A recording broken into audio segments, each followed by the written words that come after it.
And greetings. Happy Thursday. Welcome to the Steve Deace Show here live and on demand. Probably not all that much in demand, though. Right here on BlazeTV, radio, and podcast. I'm Steve Deace. He is Todd Erzin, and he is Aaron McIntyre. Coming up on the program today, Theology Thursday, we will continue our look at kingdom politics. And again, this book is a treasure trove of talking points to discuss. And this week's chapter, The Pillars of Righteousness and Justice. I was thinking we'd skip over this chapter because I think looking at our culture, I think we pretty much got these down. I mean, the first few chapters, I think, were kind of a good refresher for America and where we're at right now. But, I mean, I think we are just nailing it, guys, on righteousness and justice and what those words mean and how to apply them. Don't you think? You think we're good on this? For sure. Or should we go ahead and discuss it anyway, just in case? What do you think? It's always fun just to take out the oldies but goodies Indeed. for a spin every once in a while. We'll chew up the fat and spit up the bones. But yeah, we're nailing that right now. Just in case there comes a day where truth, justice, righteousness were to befall, or a lack thereof, were to befall this great nation. I think it's important for us to get a refresher. I think, you know what? That's a great point. We'll be prepared because you never know. Right? We'll get into 3 non-political questions as well. At the bottom of this hour, I will admit this guest was booked specifically for my edification. Hopefully it edifies you as well. We're going to talk to a pastor who has written a book saying, you got to get up and move. And I love the title of it, Fight by Flight. That is a great title. No more sitting there in your bleep hole, blue state, blue city, wasting your vote, wasting your citizenship. Time to move where the freedom is. Joel Webben is the name of that pastor. He will join us at the bottom of the hour. Want to let you an update right now. It is the 3rd week anniversary of Nefarious going to streaming tomorrow. Tomorrow is the 3rd week anniversary. And, you know, I've been open with you guys about this throughout the process. And I know a lot of you are praying, and I appreciate it. I've got a ton of notes from people praying that your investors and everybody are made whole. First of all, we think the movie deserves that. But secondly, we'd like to see more of this kind of content. And trust me, we are having, I mean, I haven't even told you guys yet, but somebody you all would absolutely love, I'm told, is interested in being involved in some future Nefarious content. And that's all I can say right now. That's all I can say right now. All right. But that ain't happening, man, if we can't pay our investors back. I have good news. The start we have had so far in streaming for the first 3 weeks has been so strong. We have now generated enough revenue to pay back the entirety of our P&A budget for the film to our investors with a nice little dividend, if my math is right. I've got a call later today with our producer team that'll finalize everything. But based on the numbers I was given last night, I think we have cracked that nut, which now just means we have $2.8 million to go. And then a nice little, dividend tip for the investors on the production side. So maybe that's a little bit over $3 million. And we're in the clear. So we are more than halfway there. And the start of streaming for Nefarious has been very strong. Help us to keep it going. We still remain, it's crazy. We still remain among the top 5 best-selling films right now at Google and YouTube, the number 1 and number 2 search engines on planet Earth, up against movies with hundreds of millions of dollar production budgets. It's crazy. So help us keep it going. You can rent it right now on YouTube or Google. You can also find it over on Amazon Prime, Vudu, Roku. We've been killing it over at Salem Now, and I feel like I'm forgetting someplace. But iTunes and Apple. Oh, yeah, only like one of the biggest websites on planet Earth. Apple and iTunes, you can get it there as well. So Apple, iTunes, Vudu, Google and YouTube, Amazon Prime, Roku, and also Salem Now. Thank you so much. Let's keep that momentum going. We greatly appreciate it. For the first time, I am starting to think that we are going to pay everybody back for this movie. And if you have not yet seen the movie, I promise you, it is worth it. I mean, the emails I'm getting from people now are like, listen, man, I like you. I can't get out to the movies much. And I thought, I was convinced you were overhyping this, and I should have known better. I finally rented it. Holy cow, are you kidding me? Just got another great review on a Catholic website today. I saw that. I shared that. I mean, the author caught the spirit of the film nearly flawlessly. What we were trying to do with it, the message, everything. I think I retweeted that review, as a matter of fact. It's funny. I got a note from somebody who said, I got to tell you, I thought the movie was just going to be Christian good.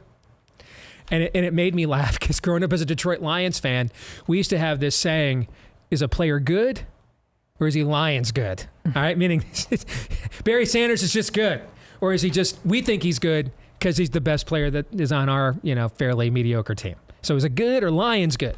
So it made me think of that when he said, I thought your movie was just going to be Christian good. Holy cow, I could not believe how good it was. It's just good. Indeed. Carrie and Chuck wrote an incredible script, did a phenomenal job directing the film. Brian Jeremiah Smith did an incredible job editing our movie. It's a challenge to edit the pace of a movie that it largely is a self-contained within one set. And then to make it work, your actors have got to have an A game and then a level after that. And Sean Patrick Flannery and Jordan Belfi both deliver. You will not be disappointed, I promise. You can rent it today. Amazon Prime, Vudu, iTunes, and Apple, Google, and YouTube, Roku, and Salem now. All right, let's get to it. Here's Aaron's rundown of what happened while we were away. What happened while we were away, brought to you by a mini media blitz. Ron DeSantis has been back in front of the media a little more the past couple of days, smacking Donald Trump over his gaslighting on COVID. When you are saying that Cuomo did better on COVID than Florida did, you are revealing yourself to just be full of it. Nobody believes that. And you know why?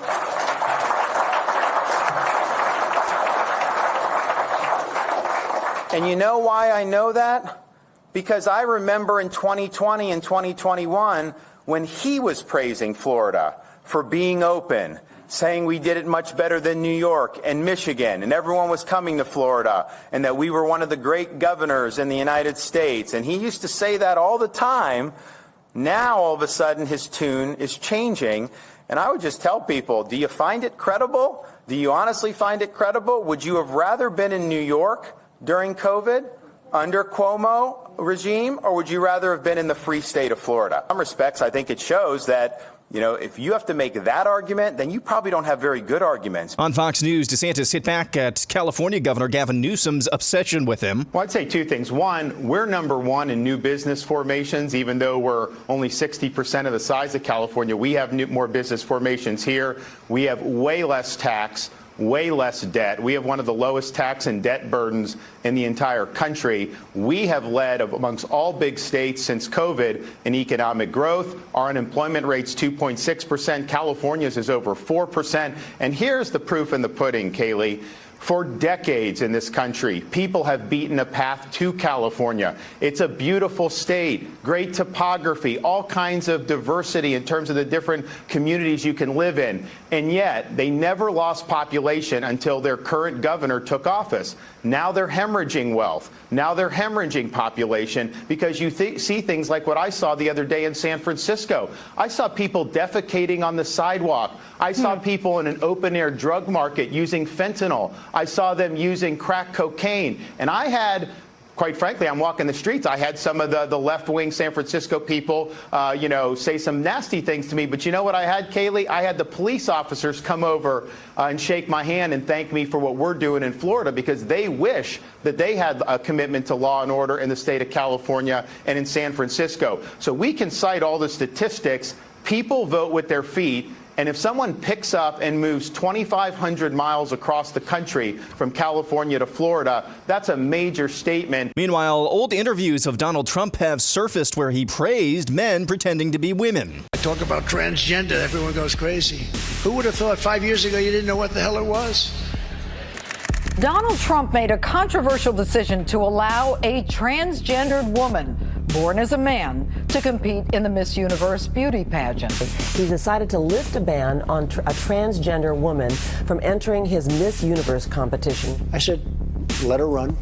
And I think I made the right decision. I feel fine with the decision. I always knew since I was about 4. Really? And I started my therapy and hormone therapy when I was 14.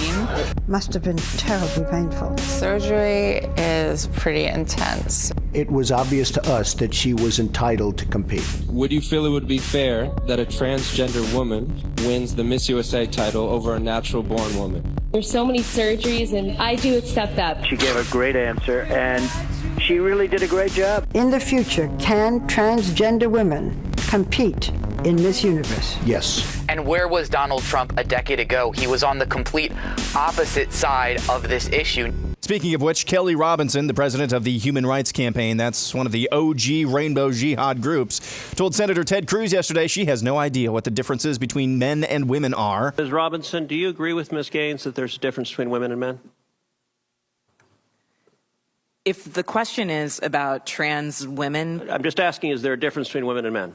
What I can say here is that the NCAA has rules in place. They've had rules in place for the last decade, and when this competition happened, I'm going to try again. The rules were clear. Do you believe there's a difference between women and men? It's a yes-no question. Do you believe there's a difference? Oh, I think that we're talking about this case with the NCAA. No, I'm asking a question. Do you believe there's a difference between women and men? Most people could answer this very simply. I'm curious if you're willing to do so. Oh, absolutely. I'm just putting it into the context of the conversation that we're having. I think that there are definitions related to sex. Is that a yes? So I'm trying to get a yes or no. I'm not trying to get a speech. Is there a difference between women and men? I think that there are definitions for biological sex. Okay, so you're not answering that. Senator John Kennedy also got in on the action along with Save Women's sports advocate Riley Gaines, who was at this Senate hearing as well. You don't believe that a biological male has a physical advantage in sports over a biological female? Not as a definitive statement. Give me an example. Well, no, I don't think. How many female members of the NBA do you see? Well, I can say that, there's been this news article about men that think that they could beat Serena Williams in tennis, right? That they think that they could actually score a point on her. And it's just not the case. She is stronger than that. What's your experience, Ben? Male, female. Both Serena and Venus lost to the 203rd ranked male tennis player, which they're phenoms for women. My experience, my husband, he swam at University of Kentucky as well. In terms of accolades and in terms of national ranking, I was a much better swimmer than him. He could kick my butt any day of the week. Speaking of Riley Gaines, she and our own Jill Savage are calling on as many people as possible to show up to Knoxville, Tennessee over the course of this weekend. Hey guys, this weekend, June 22nd through June 25th, we will be in Knoxville, Tennessee, where the Pro Nationals Women's Cycling Championship is taking place. We will be there in support of all of the women racing, but in opposition of the men who are also there competing in the women's category. And we need you to join us. It's going to be going on all weekend from the 22nd to the 25th, but if you can join us, come out on Sunday, the 25th. The race starts at 9 a.m. The rally will be at the Pat Summit Plaza at 1:30. We need you guys to come out and show up and save women's sports. And now this new data from the group Monitoring the Future shows a more than alarming rise in depression signals amongst teenagers in just the last 3 years. Almost 50% of 8th, 10th, and 12th graders say they feel like they can't do anything right. 49% say they don't enjoy life, and 44% say they believe their life is not useful. These sentiments had seen an alarming rise between 2015 and 2020, but have shot up dramatically since 2020. As Brad Wilcox at the National Marriage Project commented, that is not sustainable. A new study from Denmark used AI, machine learning, to try to predict someone's political views just by studying their face. The results were around 60% accurate and showed that attractive women are more likely to be right-wing in their political views, which is something all of us already knew. And that's what happened while we were away. Nice. Aaron's Montage brought to you by Freedom Project Academy. I know the folks like Dr. Duke Pesta that helped establish FPA because we fought together against Common Core back in the day. My own son Noah was enrolled at FPA for a couple of years as well. He probably would have finished there if he had not taken up a love of football, and we needed to, put him in a place where he could play well into high school, and that's why he's at Des Moines Christian now. So I would highly recommend it based on what I saw. They have perfected the art of online learning. Maybe you're like, I'd love to homeschool my kid, but with my schedule, and there's other kids, I'm not perfect for or ideal to be the teacher. They can fill that void, K through 12, with incredible classes that will help your kid learn how to think, not what to think. Critical thinking is nurtured and encouraged here. Mastery of subject matter based on Judeo-Christian values. They won't be taught how to be subjected to be mastered by the government. Save 10% on tuition now when you enroll today at freedomforschool.com. That's F-O-R, freedom, F-O-R school.com, freedomforschool.com. Or if you're like, yeah, let's just slow down a little bit. How about I just want to get some more information? You can do that too. Get a free information packet right there at freedomforschool.com. Coming up later today in the overtime, we asked our Twitter following, do you believe Donald Trump will be incarcerated, either in prison or via house arrest before Election Day 2024? The results of that Twitter poll are in. We will discuss those results and more in the overtime today for Blaze TV subscribers at blazetv.com/Deace. That's DEACE, blazetv.com/Deace. If you're not yet a Blaze TV subscriber, you can become one for just $10 a month by going to blazetv.com/Deace. All right, let's get to the montage. And we have discussed quite a bit the last few days. The state of Trump as a candidate. First of all, will he be free to be one? And then secondly, can he win as a candidate? Given, Aaron, what was one of the dominant themes of your montage, let's discuss DeSantis' path as a candidate, because he is considered the stronger general election candidate, but we have this thing called a primary that you have to win before we get there, right? And by all metrics we have, he is more popular with independents than Donald Trump is. By all metrics we have, fewer people are saying they would definitely not vote for him no matter what than are saying that about Donald Trump.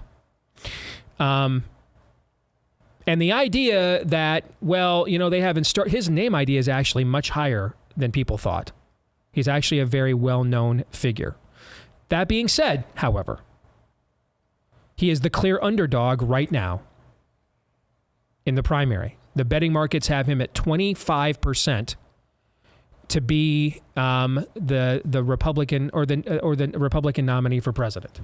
I think it's 55% for Trump, 25% Ron DeSantis is what I saw yesterday. I look it up on Real Clear Politics. Actually, what we're saying, Torum and Huckabee at the same time. Boy, I don't know that we even looked at betting odds back then. But that's a very good question. It would be less. Yeah. All right, here are the betting odds right now. Trump 55, DeSantis 24. What's fascinating is Trump is given the same odds of winning the presidency in the betting markets that DeSantis is right now of winning the nomination, which just kind of quantifies the dynamic that I just set. So we asked this week on the show questions of Donald Trump. Hey, prove to us that you can win a general election. I mean, given the odds that are not zero, maybe they're not as high as I think they are, but we would at least say they're not zero, that he will be a multi-convicted felon and under some form of incarceration by Election Day 2024. I think they're extremely high, but maybe I'm wrong. But we would all say they're certainly not zero. Yeah. They're certainly probably higher than 10%. 10? Fair? Yeah. You okay with that? All right. So that means that's a possibility. Yeah. When we're talking about a guy that right now in the betting markets is 24% to win, that's an outcome that I think Trump has a responsibility to game plan out and adjudicate for us, that he has a contingency for. Yes. If we're going to entrust him. All right. Well, if we're going to sit here, I think on the other hand, if we're going to be intellectually honest and say, well, the metrics show us, and as did the last election cycle, basically one state had a red wave, that Ron DeSantis is the better general election candidate. Well, then he's got to show us that he can actually win this primary. Otherwise, that whole conversation's moot. It's every bit as moot as, all right, hey, I have been very poignant this week. Make your emotional statement. Fine, cool. Understand, you just probably allow the Democrats to pick Clarence Thomas and Samuel Alito's successors. And all the emotion you're expending on behalf of the persecution of Donald Trump today probably won't matter one iota to you from January 2025 on. You're going to be able to be pretty pissed about what you're going to see unfold. Okay?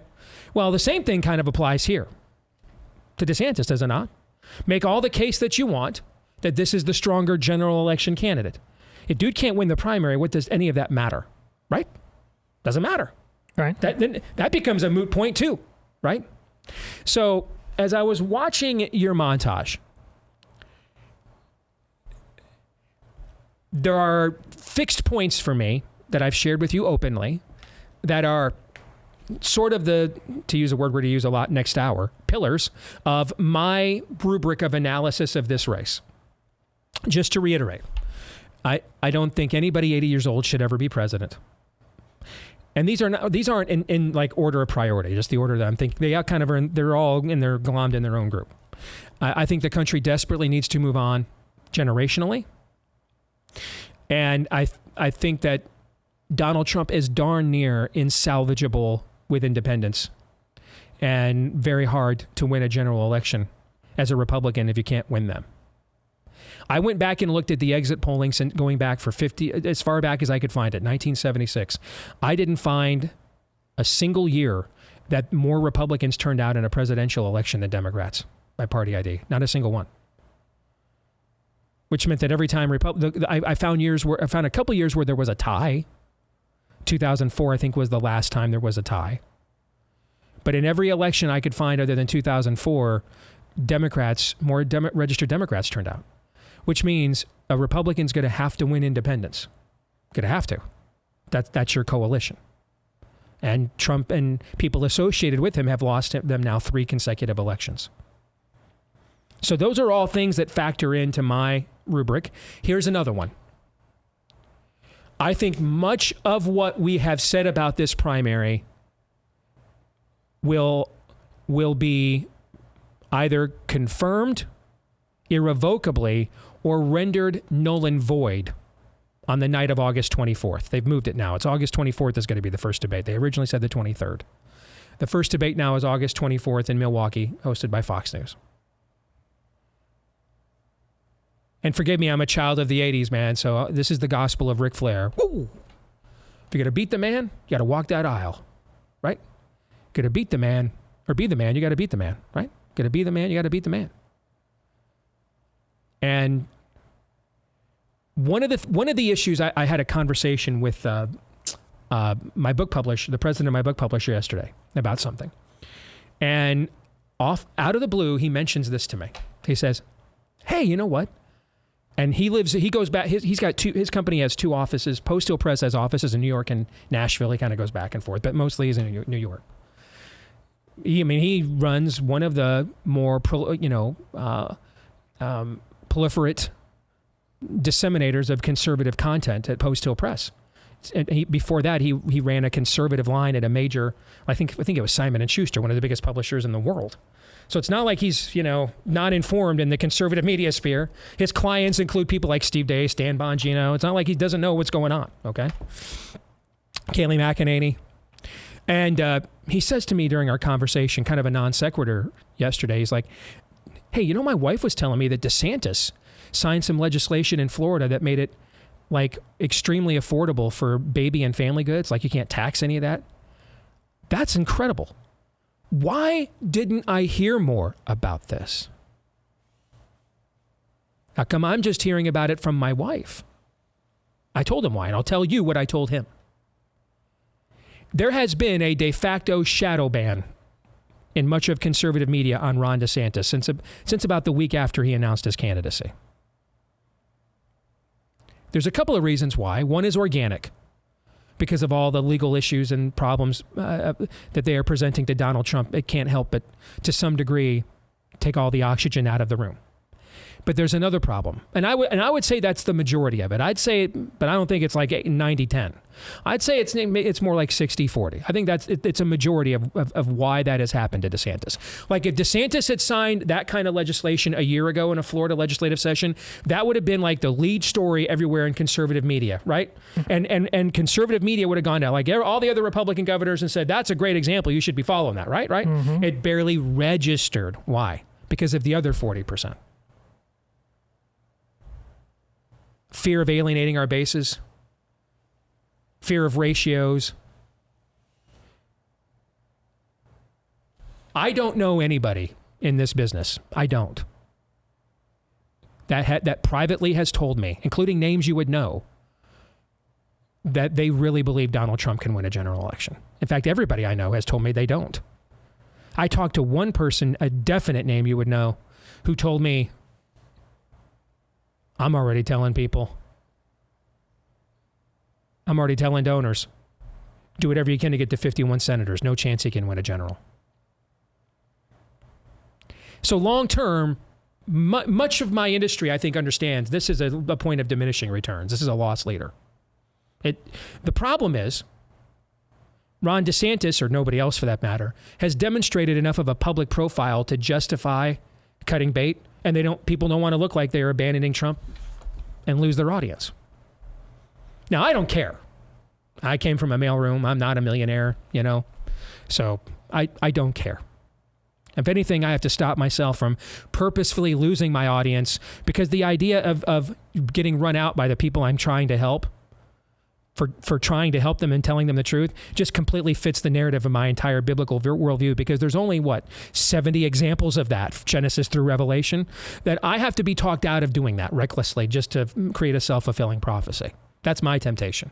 My temptation is to go out of my way to offend you just to prove the overall narrative of my point.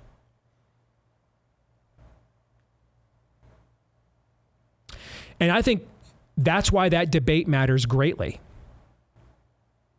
If Saul shows us that David is not yet able to fit into his armor, I think Ron DeSantis can raise all the money he wants. He can do everything he wants from an organizational standpoint, barring something unforeseen, which we are living in the era of unforeseen. I think his candidacy is in real trouble.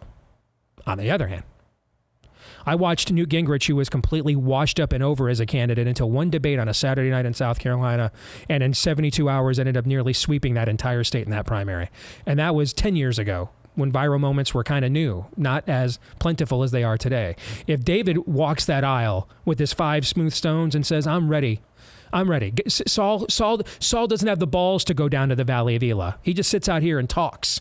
He just sits out here and tweets. Well, he doesn't do that anymore. Truths. Pushes videos. I am the one who will go down to the valley and I will confront Goliath. If he shows that, then this thing turns on a dime. And a lot of people suddenly get a shot of courage juice that they don't have right now. And the odds even up a little bit. Now, how does he do that? I think much of what was in the clips that Aaron showed, he has to present that on a stage. What Trump hates the most is to look weak, to look diminished, like he lacks gravitas. As much as I love Ted Cruz, he struggled to manifest that within debates. The one time he did is the debate that so embarrassed Trump before Iowa that he ducked out of the last Iowa debate, and that's when I knew we were going to win, and we did. But that tone of, old man, you're out of your league. You don't know what you're talking about here. And you don't know what you're talking about. It's not Marco Rubio, small hands, and name call. That just debases you back. You've got to show that you are the alpha male in this room and that Trump is a pretender. You have to silence him. And that's how David shows that Saul has outlived his usefulness. And it is time now to hand King David the crown. And he has to do that, though, to Trump's face. If he can manifest what is in that clip, you say stuff like this, you don't know what you're talking about. You're a clown. Everybody knows this isn't true. You're lying to your own audience. Furthermore, you're abusing them by gaslighting them to this extreme.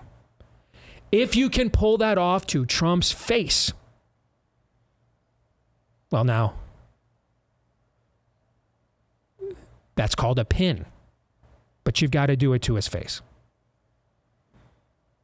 Thoughts, gentlemen, before we get out of here? Well, I'm for whatever reality is. Just reality, that's what I want coming out of that back and forth in August. Because in Aaron's montage there, the whole thing with Trump and Miss World or Miss Universe or whatever he ran, it just goes to show everything that Trump has become on both sides is utterly absurd. He's Hitler. He's the great GOP. He's none of those things. None of it, my point is been real. And look at what we do every day talking about him. I want the reality of that debate. Up, down, whatever it is. I'm so tired of the fake. Aaron, you have a quick one on this? Not that I can get in before the break, sorry. All right, we'll come back. Fight by flight. A pastor says you got to think about it. We'll talk to him in a moment.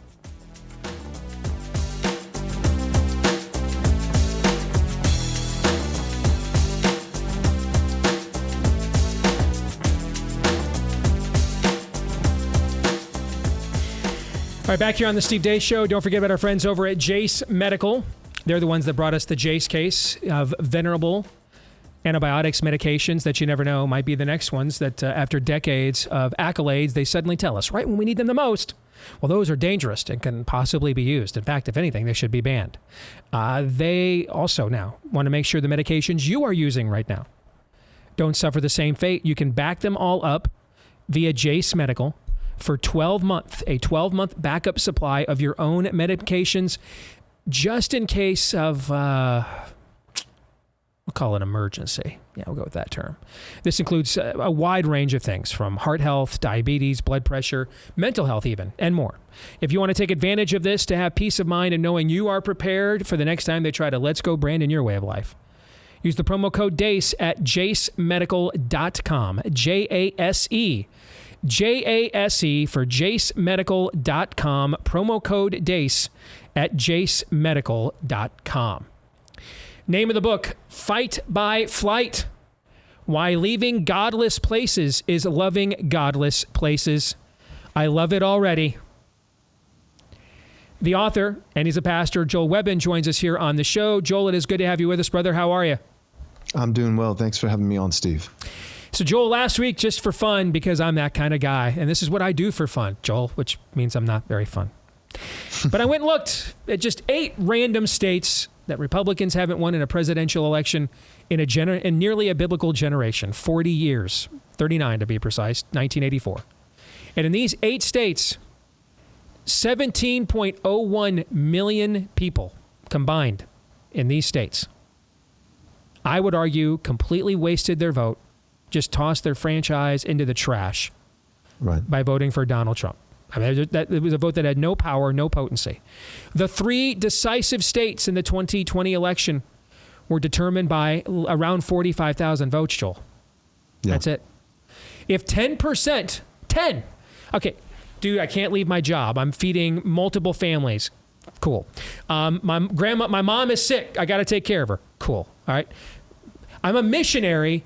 God called me to plant a church here. By all means, that comes before voting for any of these hackneyed Republicans. Do that. Fair? Okay. Do you think that, what percentage do you think that represents of all 17 million of those people, Joel? Because I'm thinking it's probably no more than 10%, right? Okay. Very small. All right. So just 10% of those 17 million people strategically spread out over Arizona, Georgia, Pennsylvania, hell, if 100,000 people in New York State just left and moved to Pennsylvania, okay? Michigan, the demonic left could not win a national election anywhere in any era. Well, they just steal it, Steve. First of all, if you believe that they can steal any margin for error, then I don't know why you haven't joined a militia by now and gotten ready for civil war. If you truly believe that, that's BS. All right? No, there are margins that they cannot possibly steal. We just saw it in Florida. We saw it in my home state of Iowa. There are margins you can rack up that they cannot steal. And this is not a popular message when I give it, Joel. I'm used, though, to not giving popular messages. So welcome to our mutual admiration society. I appreciated your message. Thank you. Yeah, no, it's not popular at all. I get lots of pushback because I was in California. There's a lot of people who are upset that I left and a lot of people who are upset that I published this book. They're upset every time I do a podcast on it because they're still living underneath what I would consider to be at least a mild form of delusion that they are a missionary. And you cited that as an exception. We're saying there are exception clauses, the sick pawpaws, right? You've said that on your show before, the missionaries. But here's the deal. There are 42 million people, total population in California. So we'll just deal with that state as our case study. 42 million total population, 16 million of those 42 are professing Christians. Now, that doesn't mean every single one is regenerate. That doesn't mean there are 16 million bona fide born-again believers, but 16 million of the 42 claim that Jesus is Lord. So out of that 16 million, when you're looking at that number, 16 million, I mean, if just a fraction of that, right? Trump got 6 million votes in the state of California, and that's because he was close. No, not even close. No. 12 million for Biden. Yeah. So you're talking less than 1.5%. You're talking less than 1%.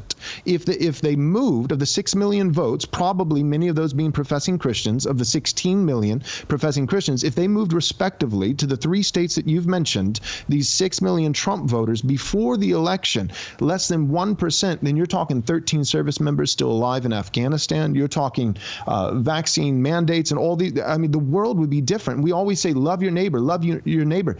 The way that you vote is perhaps the easiest, least amount of time in terms of what it requires, but one of the most potent and profound ways that we can love our neighbors, not just in the country, but because of America's influence globally. You can love neighbors on the other side of the world. Millions of neighbors loved by just leaving the beach.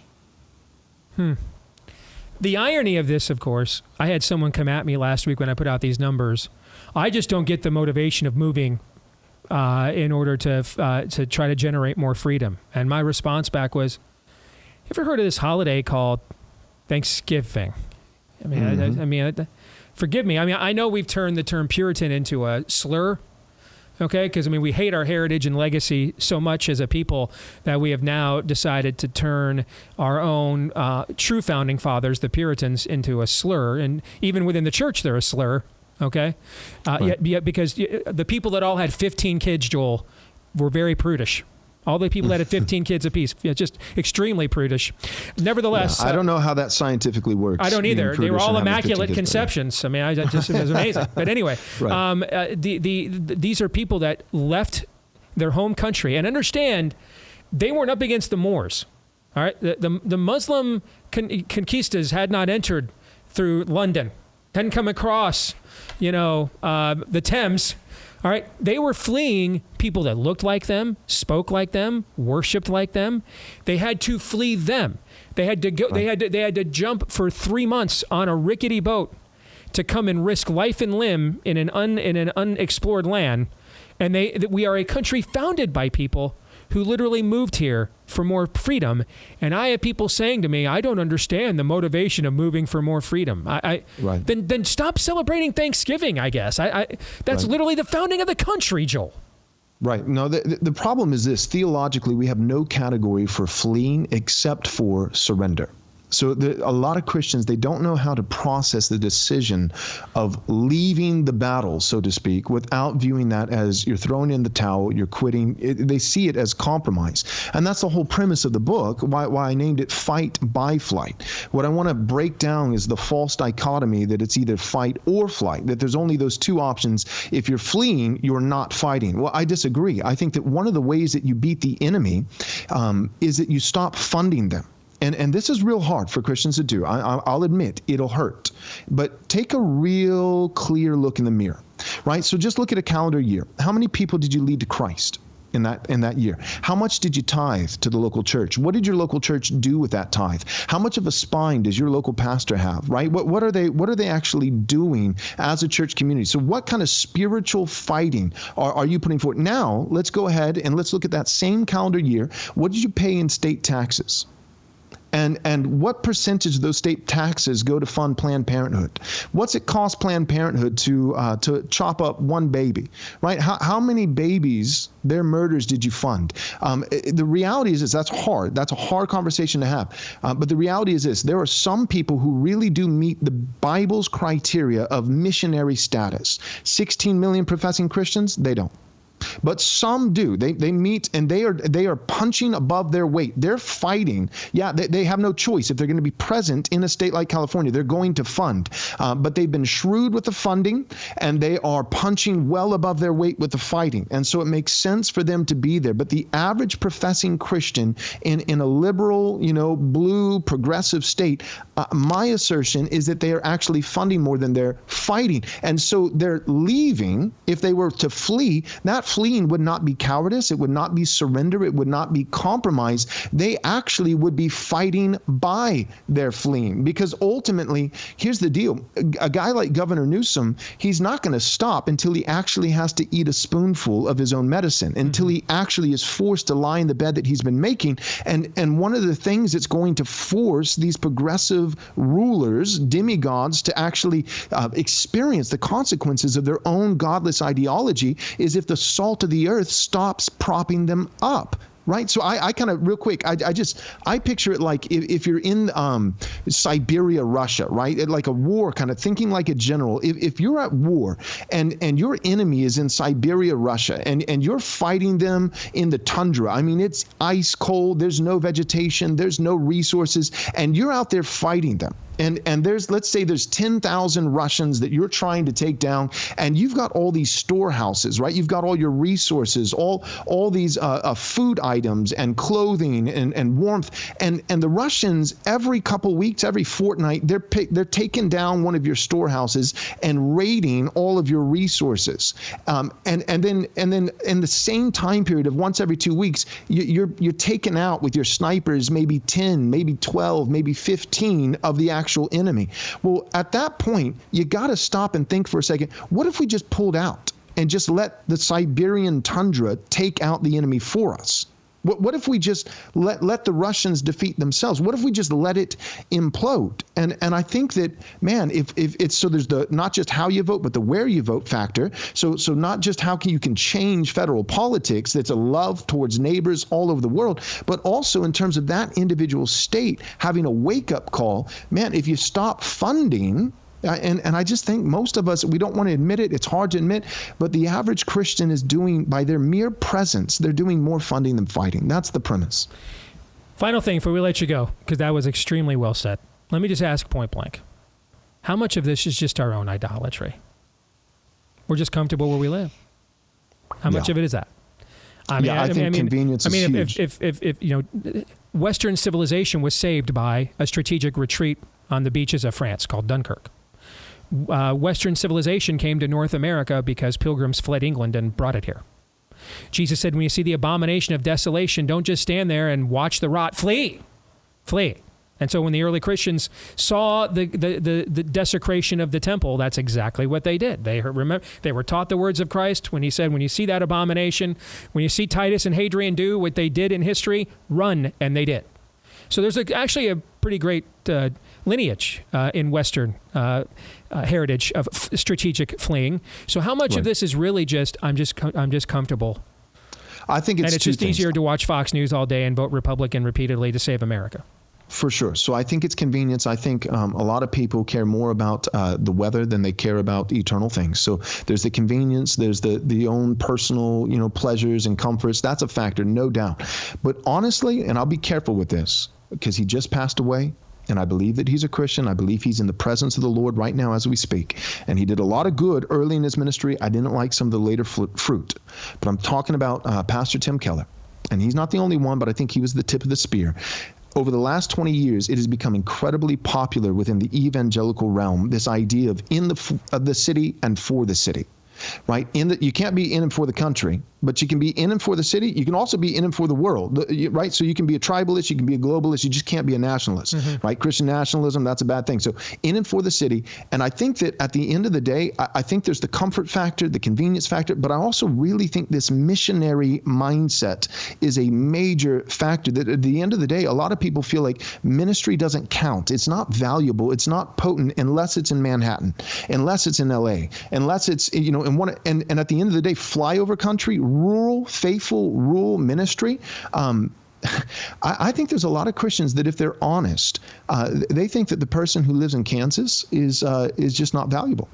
They don't, the salt of the earth, the blue collar, rural kind of Christian, they've taken after the Russell Moore types. They look down their nose. They agree. The average Christian, I think, agrees with David French. They think, not the average Christian, but the average Christian in these blue contexts. I think they agree more with David French and a little bit less with someone like Doug Wilson. They think Idaho, it's just a bunch of podunk people that it's just not valuable. And so I'm going to be a missionary with where the chief seats are in the synagogues, where the importance and influence is. So I think it's a comfort factor. I think you're absolutely right, Steve. But I don't think it's just the convenience. I also think it's the priding yourself, patting yourself on the back that I'm doing the Green Beret missionary status to the elites.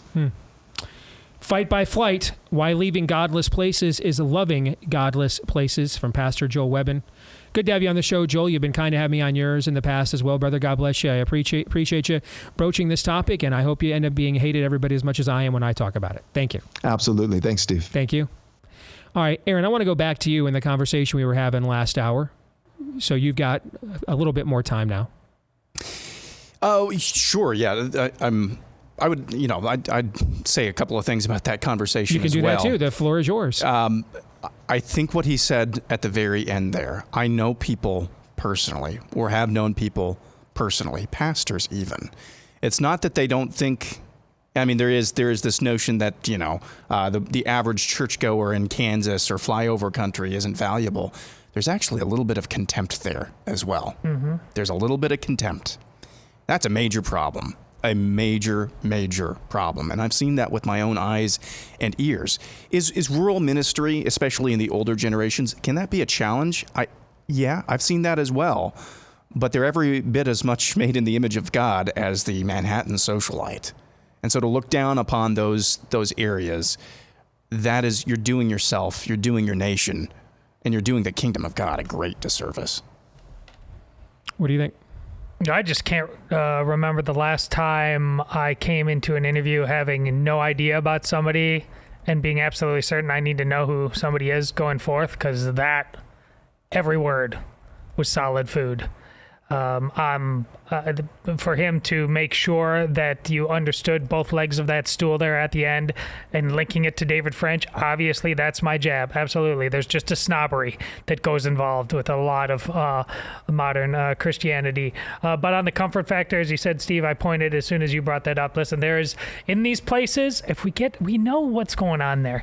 They've created a life for themselves that basically is a man cave.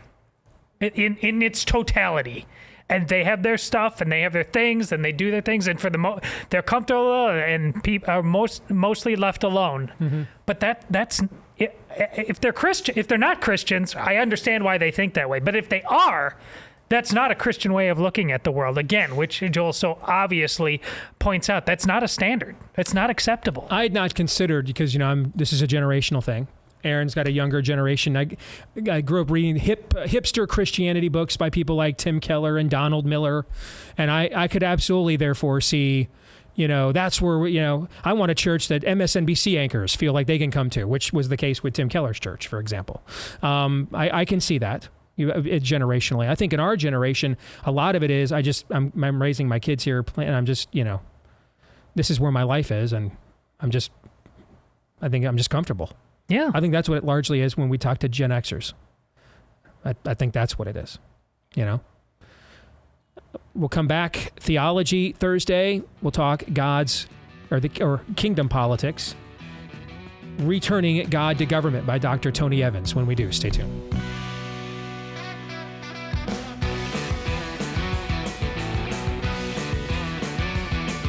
All right, back here with Hour 2, live and on demand on BlazeTV radio and podcast. Steve Deace here with Aaron McIntyre, Todd Erzin, all of you, and you can all let us know at some point in time what you think about what we think via the stevedeace.com inbox by emailing us, steve@stevedeace.com. That's DEACE. Like us on Facebook, Me, We, and Gab. Follow me at Steve Deace Show on Twitter, Getter, Instagram, and TikTok.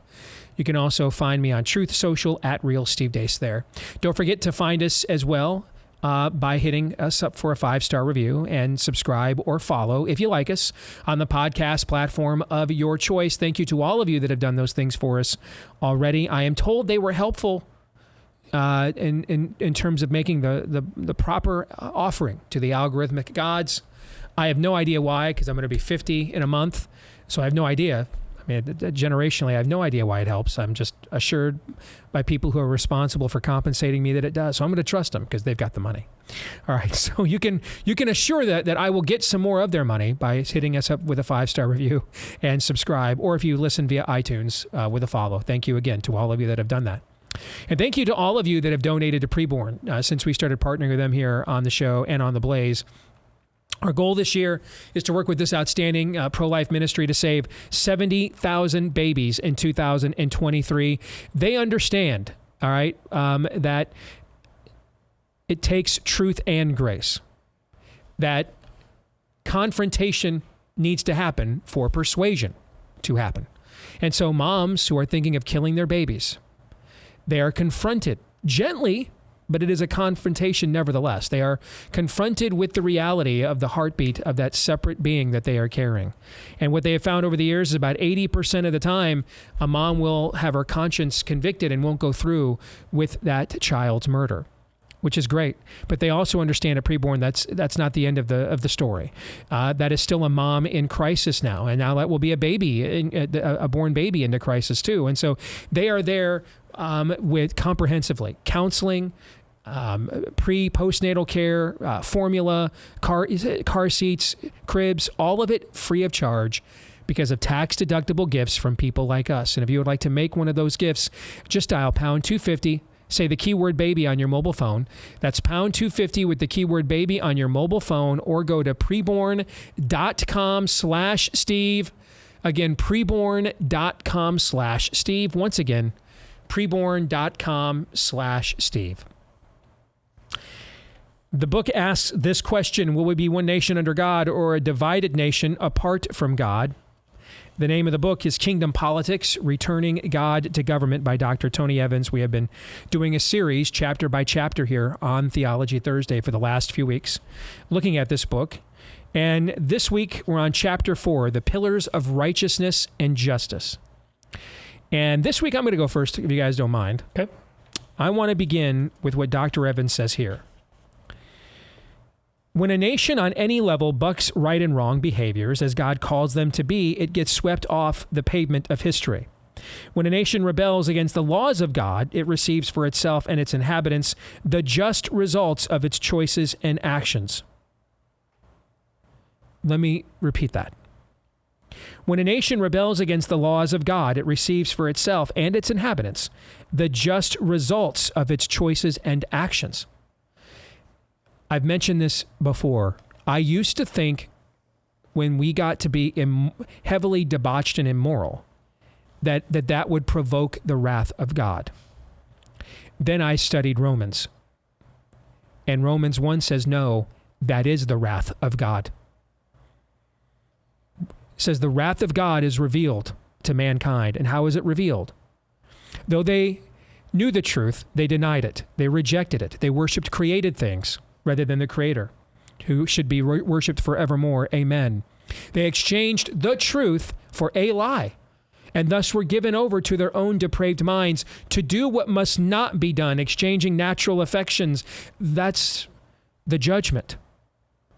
The debauchery is the judgment. God removing the sovereign hand of his common grace or natural law, whatever tradition you come out of and however you want to frame it, but removing his restraining hand against evil in a culture and saying, fine, we'll go Burger King here. You can have it your way. And then it's just our sinfulness upon our sinfulness, and we feast on one another. That is what Dr. Evans is saying here. When a nation rebels against the laws of God, it receives for itself, given over, and its inhabitants, the just results. Or as Romans puts it, the due penalty. What does due penalty mean? Just result. What's just result mean? Due penalty. This is what you asked for. You wanted it. I'm giving you what you said you want. You wanted freedom apart from me. You may have it.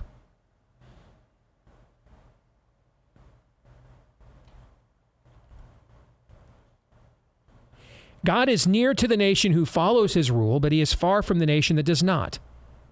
Now listen to this. Putting in God we trust on our money or declaring that we are one nation under God is not enough when unrighteousness is the standard by which a nation is defined or governed. God will disconnect himself from any nation that exalts false gods rather than him, the removing of his hand. Keep in mind, an idol or a false god does not need to be referred to as a god. It just needs to shape and influence our decision-making more than God, like our comfort, for example, can do that. The religion of humanism and idolatry of man has invited God's passive wrath of divine abandonment into this land, and Christians have been co-conspirators in this regard.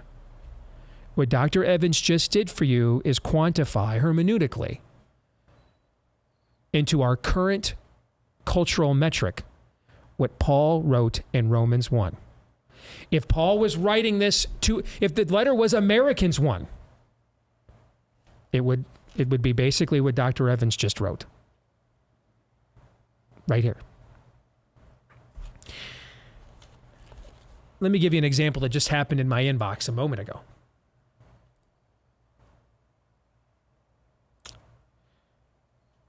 Donna wrote me a note. Here's what it said. Uh-oh. Yep, you're losing your audience. Ron is a rhino, and so are all the rest except Vivek. If Trump doesn't win, that's not the part that I'm alluding to, as funny as that is. If Trump doesn't win, the Bushes, Clintons, NWO, and Bill Gates and Satan win, period. Stop pushing Ron the rhino. You just don't get it. You're not as smart. You don't get it, Steve. You're not as smart as you think you are. Trump is on God's side. The rest aren't, period. So we don't give a damn what the polls show or any other type of political analysis BS ad nauseum. None of it matters. So at this point, I can't take your Debbie Downer analysis anymore. Notice there is no refutation of what I said. That's not to say that am I claiming that what I said is ultimate truth and there is no other possible analysis or take? Did I say that? No. No, now, of course, do I think what I said is true? Well, yeah, otherwise why did I say it? But because I think what I said is true doesn't mean I think I am truth. Those are two different things, okay? I think what I said is true, otherwise I wouldn't have said it. But that doesn't mean I am true, or I am truth. But yet notice none of this note. And I'm using it as an example because, folks, I get this example, and I have my entire career, long before Donald Trump came down an escalator. You guys, Aaron, you grew up hearing me do shows like this. The names were different. And the talking points were different, but it was the same. All the same points about John McCain, all the same points about Mitt Romney. Everything I've done this show 1,000,000 times, going back to my first day on the job, June 15, 2006. You acknowledge we are in a spiritual war, so why can't you apply the same reasoning to the election? Here's what I wrote back to her. I wrote back to her, Donna, when I suggested that Trump should repent of his mistakes that cost people dearly, I am offering how to win a spiritual war. But since it admits Trump is not infallible, you just couldn't hear it. It's not typical political BS ad nauseum analysis to use words like sin and repentance and restoration in a political analysis, is it? No. But it is very common parlance when you're talking about a spiritual war, is it not? It is. It is. Was that not the very conversation that I just had yesterday? We've been having it all week. Yes. I am. But Donna, you're an idolater. And you're not alone. There are many idolaters in this audience. Probably not as many as there are in many other audiences, if we're being honest. But there's still going to be some. But you're an idolater, Donna. You have turned Donald Trump into something he is not. You have fashioned him as your idol. I love you, and I'm commanded to love my neighbor as I love myself. That's why I'm going to tell you this. And I'm going to tell all of you this that have done the same thing. And since we're invoking Paul in Romans, let me do a very Paulinian tactic, which is what makes Romans both so inspiring and difficult for Christians. Because right when Paul has absolutely destroyed, annihilated, poleaxed, pulverized, and incinerated all arguments against the gospel, and we're cheering him on, he then turns to us and says, now let's talk about the beam in all of you guys' eyes while we're at it here, lest you get self-righteous. That's kind of the symmetry of Romans, okay?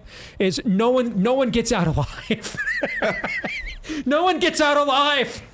Everything's done. Dust. By the time Paul is done, then he's like, God bless you, son.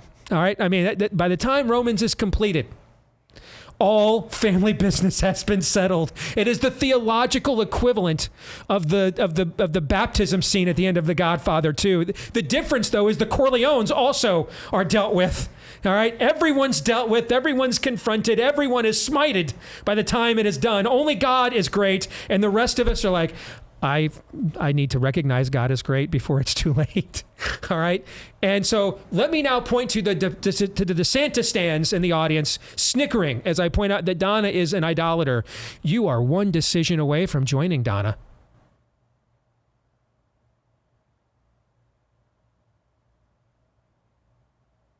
You are one meme of no one can save us but Ron DeSantis away from joining Donna.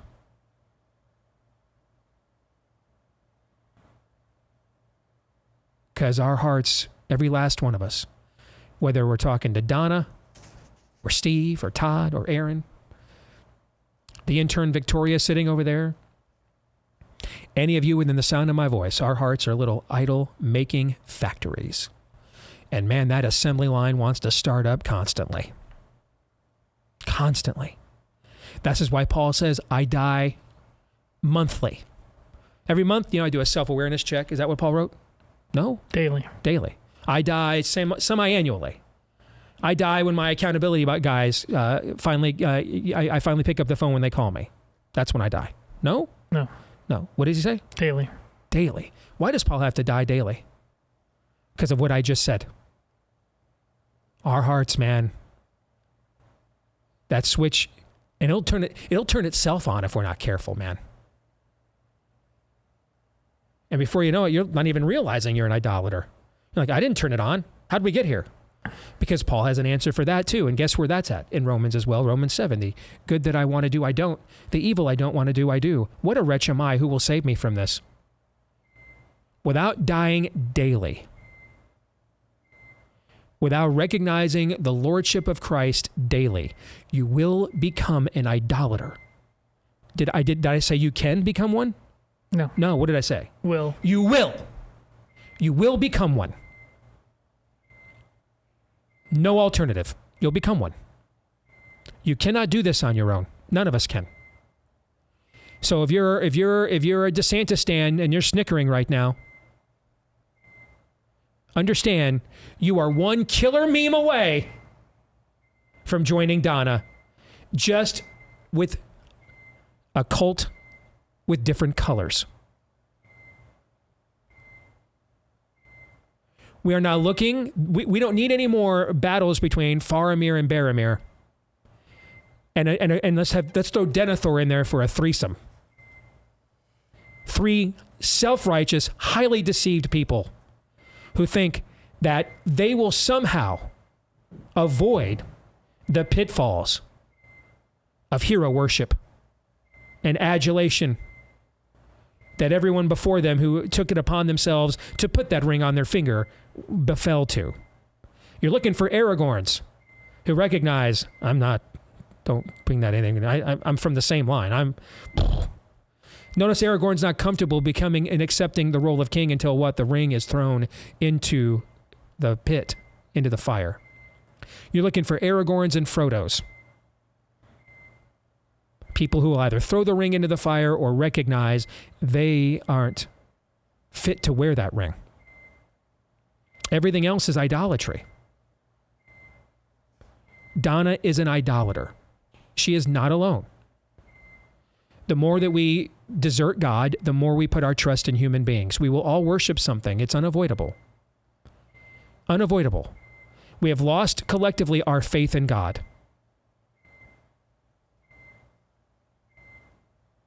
I mean, if we're going to be completely blunt here, and why not?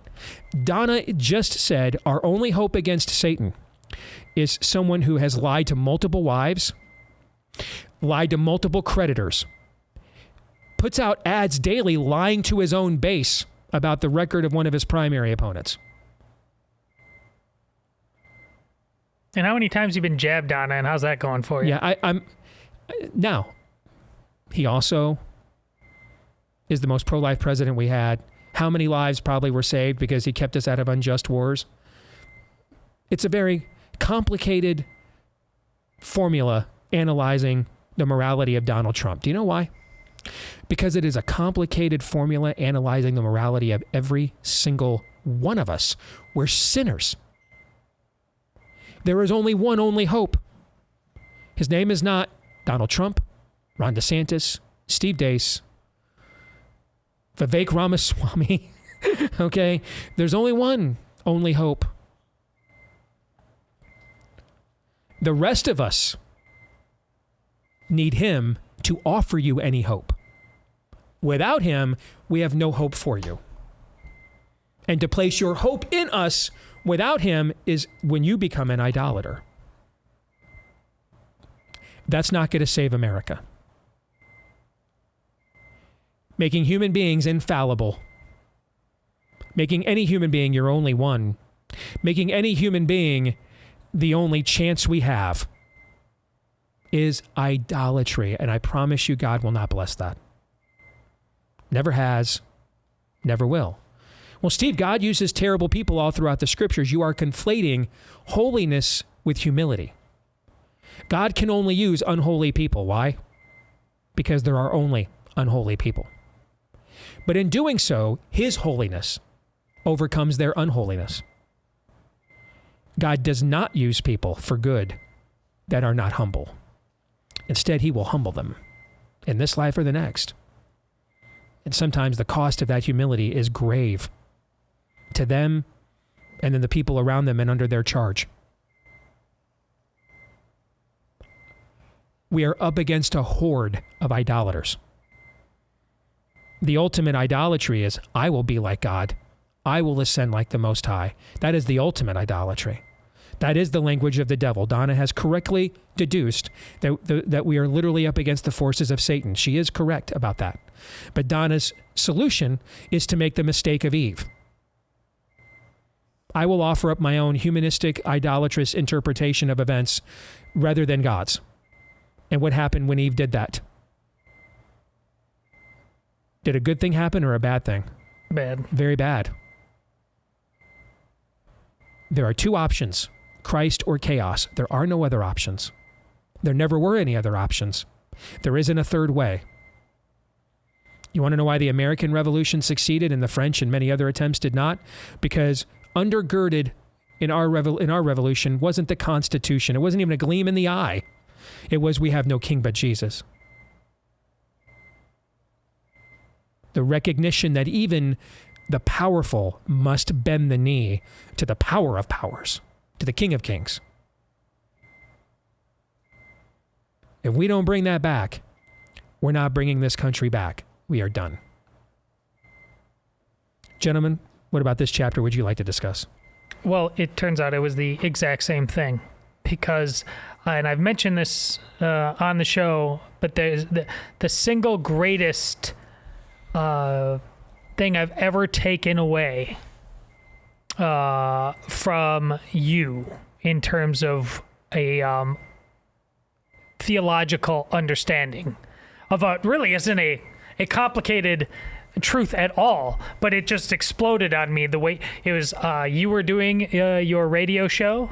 We were friends. I remember exactly where I was when you discussed this about what God's judgment actually looks like. It's not like, oh, things are bad here, judgment's coming. No, judgment came because things are bad. I remember where I was. I was sitting in my church parking lot actually waiting for a meeting when you discussed this, and it just like exploded on me, and it's formulated the way I think about everything. Of course, you and I were, boy, this is probably going back 15 years. Yeah. But even us understanding it at that time and you being as bold as you were then, still looking where we are now, the rubber band, we would have thought like, well, if it ever gets this bad, surely no. And God's like, oh, Steve. I know. I'm going to show you what true depravity looks like. Trust me. Just hold on tight. But here, we're only on the first line of Romans 1, guys, is basically what God is saying. We haven't gotten to the end yet. Okay. I know. Yeah. But this is so right. We are absolutely being judged by God said, okay, fine. It's Burger King. Have it your way. But this makes me think of Aaron's montage, and this chapter does. Righteousness and justice, because that whole back and forth between Florida and New York, Florida and California, the obvious comparisons, where would you rather want to live? There's a cautionary tale, but remember, it's been about 15 years. It was happening during Governor ran for president, Rick Perry. Mm-hmm. The tech boom, right? Texas. People were fleeing back then. California to Texas. And we're talking about how that's become the place you want to live. Steve, when's the last time you said you'd rather live in Texas than Iowa? It's been since COVID. It's because... And all we did was talk about, man, Texas was my relocation mistress for like the 5 years before COVID. Yes. And this is why we need to be careful with Florida, but also in terms of what's sustainable? What's the next step after you get that moving? Because Florida is now primed with a bunch of people moving there for a lot of reasons, stuff, comfort, things like that, to just be dealing with what Texas is dealing with now. How far away from being a purple state instead of a red state? If you got to be serious about righteousness and justice. If you are, there will be people there who will flee it. Which and is this a goes good to thing. go to Josh Webbon, too. You want the fleeing to go the other way. Yes, you do. If you're serious about this, this isn't about let us create a place where everybody's... No. I want the people who want to groom my children terrified of living in that place. Preach. Terrified. Preach. Make them run.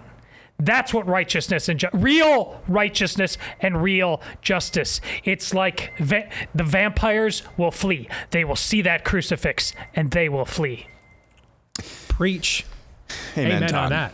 Sorry about the beeping in the background. I just went over to the next door and the work crew is MIA and I have no idea how to turn it off. So it's apologies. just a troll. Someone emailed me and said that is Stop the beeping. Someone email me. That beeping goes perfectly with how you raise our blood pressure on this show. It's a great troll.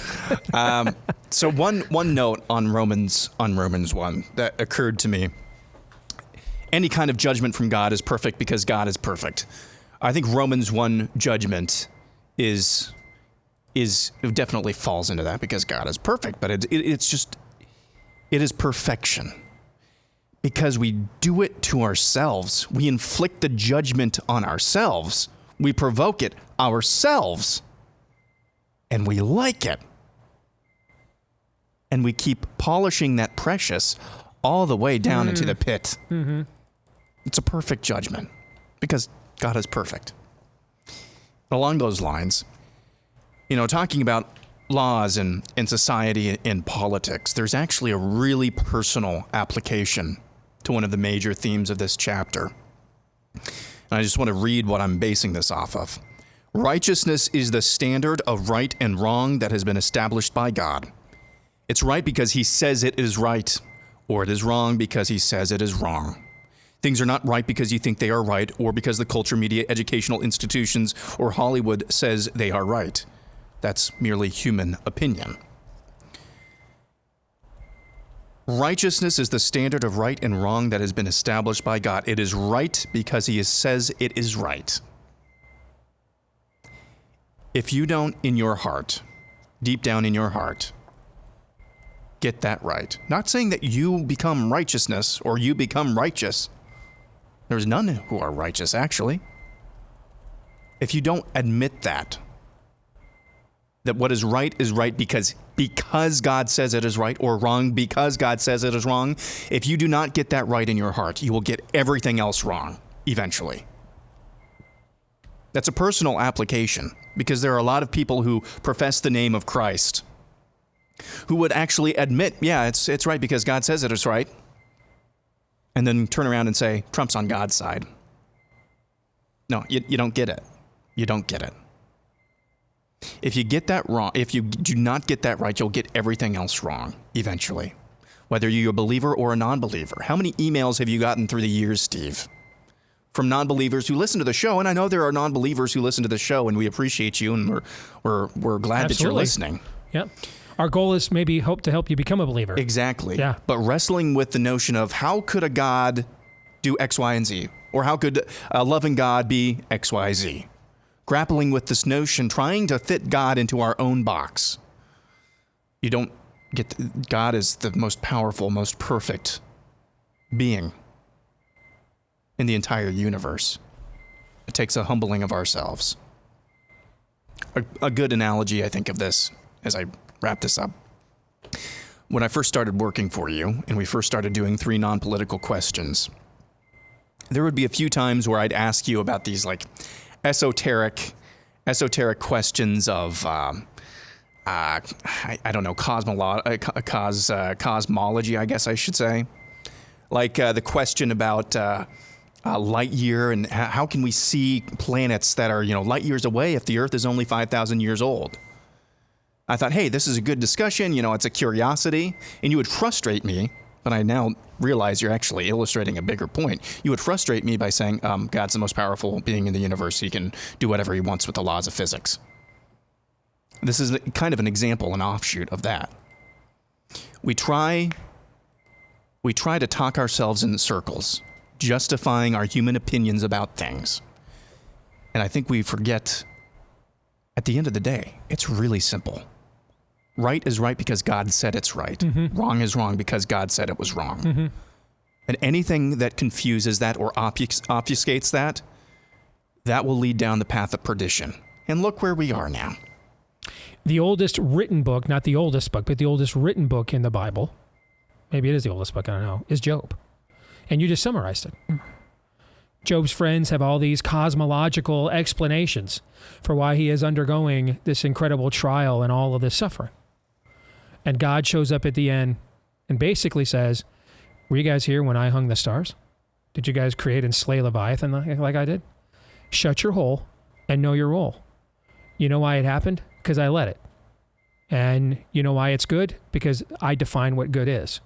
And as a result of the suffering you endured, I'm actually going to restore you, a double portion of what you lost. But in the end, the real answer is God. It's a blessing that God intellectually humors us at all. He owes us nothing. Yeah. But in the end, the answer is, I am God, and you are not. And I think we can all agree. If we cannot agree on who God is, I think we can all agree who he's not. We can all agree we make for some pretty poopy gods looking at our culture today. That reminds me of, it's amazing when you consider Thomas Jefferson wrote the Declaration of Independence and it's how it elevates God. But Sally Hemings, slavery, he actually, there's a Jeffersonian Bible because he just couldn't he had to rewrite it. But Thomas Jefferson is known for many statements. He's also known for this. I tremble when I think that God is just. And that's how the Declaration, despite all that hypocrisy, that was in there. We don't have that in us these days. For his mercy will not sleep forever. Yeah. We'll come back. We'll lighten it up a little bit with 3 non-political questions, although it's my daughter asking the question, so who knows how much lighter it'll get. All right, we'll do that here when we return. Stay tuned.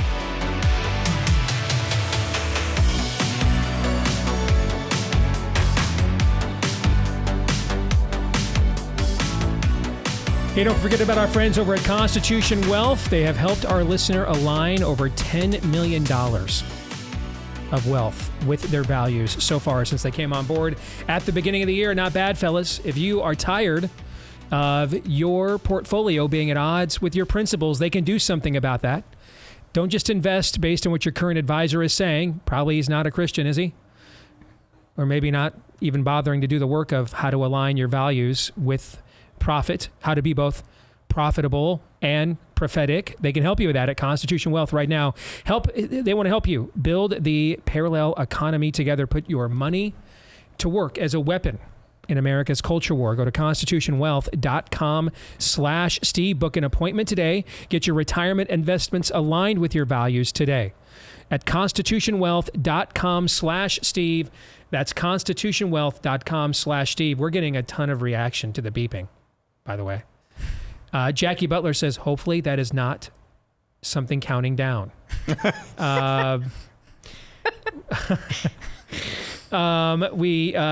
Someone else had advice. Where was that one? That sounds like a scissor lift. It was. So they called it right. Hey, that sounds like that was Chris. Chris says it sounds like a scissor lift. Ding, ding, ding, ding. If so, there's a winner, big winner, red chicken dinner. There's a big red button below the controls you can push to shut it off. That's awesome. It's funny. When during the break, the guys came back from lunch. I think we ruined their lunch. And the guy came over and hit a big red button just beneath the controls and shut it off. Oh. Dude, Chris nailed it. That's a dude code accommodation, man. He from who knows how far away. He nailed the remedy of a piece of complicated machinery by sound. All right, that is some severe dudeness right there, man. All the beers to you. Yeah, all the beers. That is severe dudeness. And Mark says the beeping is actually emblematic of the life support this nation is on right now without God at its core. Really deep. He's not lying. All right, let's get to 3 non-political questions. We all have questions. Who am I? Why am I here? Where am I going? Who am I? A search and a question of identity. Why am I here? A question of meaning and purpose. Where am I going? Question of destiny. Some better than others. What sort of morality or proto-morality would you expect to find in a chimpanzee troop? Injecting some levity into the demise of Western civilization. It's 3 questions on the Steve Deace Show. Indeed, it is 3 non-political questions, and here to ask them again this week. My oldest daughter, Anastasia. Good to see you, Princess. How are you? Good. How are you doing, Dad? Good. Yeah, you were. What were you watching during the break? I was watching your guys' overtime segment yesterday. I was actually laughing about that while you were doing your live read. So if you guys are not yet subscribers to BlazeTV, today is the day. You guys have heard some of the workers in the office next door. And we were in the middle of the overtime yesterday. And I don't know, I was talking about God smiting people or something. Next thing I know, a head pops through the door. And I turn around and I'm like, can we help you? You know? I'm like, we're doing a live show here. He's like, you guys still working? I'm like, yeah. He goes, oh, okay. And then that was... And Aaron did not edit it out. He left it in the overtime. So you can go see it right now at blazetv.com/Deace. I was telling you, I was thinking about editing it out, but no. What happens in overtime stays in overtime. That's indeed. The summers around here, if it's not wasps, it's unannounced visitors. It's just summer times are crazy around here. All right. What are we doing today? What's your questions today? All right. My first question for you guys is, if you had to choose one dystopian TV show, which one would you pick? And I have 3 options for you. Okay. Battlestar Galactica, The Walking Dead, and Jericho. So I think Jericho got off to a very good start. Its first season is very strong. Then I think CBS was the network that had it. It quasi-canceled it. Like the second season only had like a handful of episodes and kind of broke down. So I don't think that series' story is developed enough to choose that one, despite a promising start. So that leaves me with The Walking Dead, which I think I watched 5 or 6 seasons of. My last episode was when Negan took the baseball bat to Glenn, and it was just obvious to me, this is going nowhere. I mean, it's just, I'm out. And then one of my top 5 all-time favorite shows, I assume we're talking about the Sci-Fi Channel, Battlestar Galactica. I mean, it's one of my all-time favorite shows. I'm going to Battlestar Galactica. There is a redemptive end. There is a redemptive arc, and I got to have a redemptive arc. Otherwise, I can't watch no matter how good it is. Okay. Once I find out we're not heading to any redemptive arc, I'm out. Once I hate every character, I know you hate that. Once I hate every character, I'm out. Like Zoe will ask me, why don't you watch anymore? I hated every character. Then she's like, oh, doesn't know what to say after that. Okay. So, I mean, it's exceedingly well done. It's phenomenal, that show. I've thought about going back and watching it again. It's been probably about, I think the final season was 07, 08, somewhere in there. But for me, it would be Battlestar Galactica, the sci-fi version with a bullet. No second choice at all. Same. I made it about a season longer on Walking Dead. Now, is it over with, or are they like? I think it just ended. Do we know how it ended? No, I mean, Does anybody? I don't know. I don't know. And then I feel like they were going to try to start like a new reboot one too. Like about focusing on other characters or something. I know they started some spin-off series a few years ago. I think it's called Fear the Walking Dead, but I've not seen 3 minutes of it. I've never seen a singular episode of any of these shows. So I guess, I'm a millennial, so I guess every millennial dude that's not, hasn't chopped appendages off yet, at one point during their high school days did fantasize about what they would do in a zombie apocalypse, so I'll go with The Walking Dead. If for nothing else, I'd love to try my hand at building some sort of fortress. All right.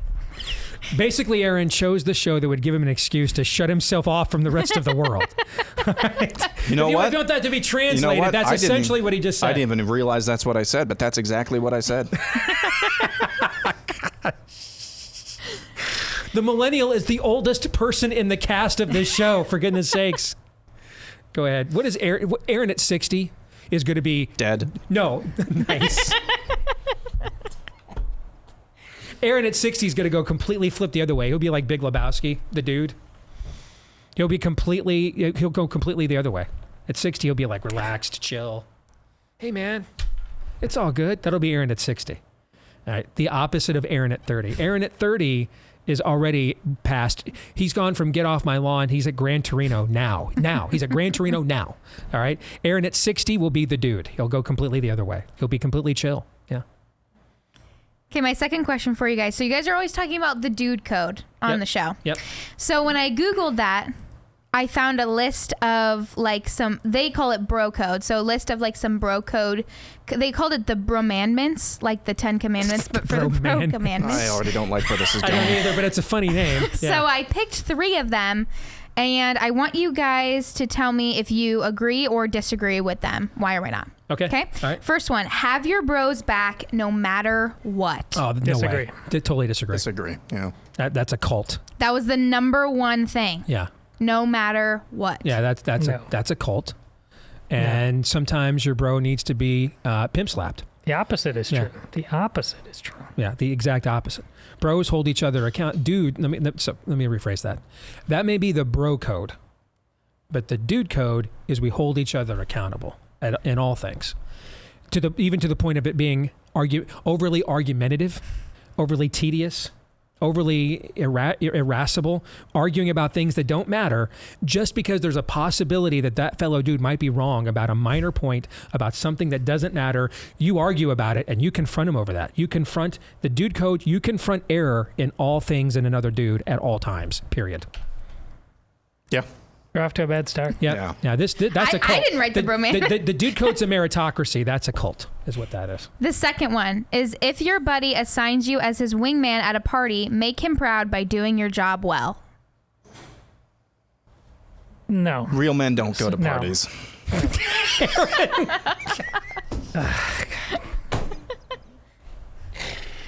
As Aaron gets older, I realize I keep him employed here, not for his technical prowess, but because he makes me appear to be more likable, for goodness sakes. And I did that about That's the upside. That's the upside. That is the upside. I mean, I am just affable compared to Aaron. Okay, real men don't go to parties. I think we need to see, remember during COVID, during the lockdowns, when I started dropping the phrase Netflix and chill? And you came to me and said, Dad, I don't think you know what that means. That phrase does not mean what you think it means. Mean maybe that's what it meant in 2012, Dad, but it doesn't mean that anymore. I don't think you know what it means. And I didn't know what it meant now. Okay? And so you had to educate me, okay? Sadly, yes, we did have to have that conversation. We did. It was very awkward, but Let's necessary. not rehash it. Continue with your point. We will not repeat that conversation here. No. But along those same lines, I think we have to know what the current iteration of wingman is. Like, if we're talking about what wingman meant when Todd and I were growing up, I would largely agree to this, okay? But what does it mean now? I don't know what it means now. Fair? Does it mean something different? Like, well, what is it? What was your definition then? Like, back in the day. Back. I didn't know how to better say that. Everyone's now fired. Starting with you. Just rank condescension in that. I'm not sure where she learned that. Like when Rachel dropped the boomer music on you and Todd. Yes. Like, if she has a friend, you'll at least be nice to that friend. Maybe even flirt a little. All right. Yeah, I would agree. I would agree with that. Is that fair? Does it need to go any further than that? No, I think that the road you're going down would be still correct. Then I don't have an immediate objection to that one. I don't. Okay. I don't have an immediate objection to that one. But see, this falls under number one. There's a just like in the 10 Commandments. There's a hierarchy of truth. You're not. If you agree loosely to do this, you can abort if you just think this is folly. At all You're times. Not, yes. Agree. Yes, at all times. It's like, no, for her? No. No way. I'm not going to be a part of this. This is Like if beneath your you, beneath him, beneath every man in this room. Why are you doing this? Yes, if your friend says, and her friend's a tranny, I just need you to go over there and flirt with her a little. First of all, it's not her. Hey, my friend is here, and or this girl I've been crushing on is here, and her friend is here, and she's married, but she likes you. No. Not doing that. You see what I'm saying? Yeah. But the dude code assumes with all of these provisions that there is a meta morality that cannot be violated. Okay. Yeah. Because the first dude is God. Wow, this is really intense. Okay. Guys, I'm just asking. So like the first dude is God. God is the ultimate masculine example. That's a quote right there. You're like, God is the ultimate dude. Yes, that's the first dude. All right. If you Christ is the ultimate dude. Dudeness begins. He is the alpha and omega of dudeness. Okay. And so the assumption therefore is that you will not violate his ethic within the dude code itself. Does that make sense? Mm-hmm. Okay. If your buddy comes over and says, what do you think? I said, for the last 5 minutes, I heard her talking about the feminine mystique. I'm not going to be part of this whatsoever. Okay, that's totally fair. Yeah. Because the first law of dudeness has been violated. Yeah. We're not entertaining your pagan and ridiculous, nonsensical belief system. I promise you're not hot enough for me to do that. So the answer is no. Well, and I think we answered the last one then, because the last one is, a bro shall never make a bro feel ashamed. What Where is did you get this? Is this from Rolling Stone? Yeah. Yeah. Dear God. That's all we do is make each other feel ashamed, for goodness sakes. You wake up in the morning, you're just like... That's right. I need to constantly show my superiority over my fellow dudes, and the best way to do that is to make you ashamed of yourselves. Do you even dude, man? Do you even dude code? This was like on a website that was like mensxp.com. Never even heard of it. Maybe there's a reason for that. There was like so many. This is like only like the first like 3. My goal, whether it's pickup basketball, whether it's Monopoly, whether it's a monthly poker game, is to end you. And the closer we are and the better the friends we are, then the more I want to end you, the more I want to show you, okay, who is the alpha in that like relationship. When we were playing bags in the backyard and then you won and then you looked at my husband and went, well, I've officially beat my son-in-law so I can go inside. That's exactly, yes. That's it. Yes. That's right. I totally believe that happened. Yeah. Because it did. Yeah. It did. It did happen in our last cornhole game. That happened. Yes. Oh, yes. gosh. I love you more than any other dude. I made you cry playing wiffle ball in the backyard. Pitch after pitch. How many times I'd hit it over the fence and make you go over there and get the ball over and over and over again. You pretty little princess face. Daddy, can we? No, you make it stop. Strike me out. Catch the ball, and then it will stop. And it won't stop until then. Did that not happen? Yes, that did happen. What was that about? Speaking of dude making code you appear more likable? Great. I'm sorry, was this on the whole time? Oh, my bad. And then my last question for you guys. Okay. It's a little lighter. Who is a singer or band that you think is overrated and why? Queen. Now, I didn't say the lead singer was overrated. He is not. But Queen is a band. They're overplayed, overrated. Their music, some of it's good. Most of it is meh. I could take it or leave it. See, that's the only way to... When you're saying something's overrated, you're not saying it sucks. Mm-hmm. You're saying that there's a band that I acknowledge is good, decent, whatever. It's just like, can give it a break already. It's not amongst the greatest of all time. I need a second to think about Aerosmith. Oh, I disagree. Just it's a band of doubles. Lots of doubles in the gap. And I think we have mistaken longevity for excellence. Lots of doubles in the gap. Like Sweet Emotion, is that a double? I would take the top 5 songs of Def Leppard and crush the top 5 songs of Aerosmith, and I could do that with lots of bands. Lots of bands. No. I don't think there are very many magnum opuses there. I just think there's a lot of solid ground, doubles up the gap. I don't think there's a lot of home runs there. So I would say Aerosmith. I think they're a great band, okay, but I think they're overrated. I would say Pink Floyd. See, I think it's the exact opposite. I think their top is elite, and it's the full volume of work. When you get beyond, Comfortably Numb and Wish You Were Here and those classics, when you get beyond them, you're kind of like, this stuff is really weird, and what is it about? Okay, actually, but the top line stuff is phenomenal. That standard makes me think of one, The Who. Oh, now they're great. See, I know, but it's like they time for me to go now. Compared to their contemporaries. We're going to show you how the dude code operates, Anna, right now, as a matter of fact.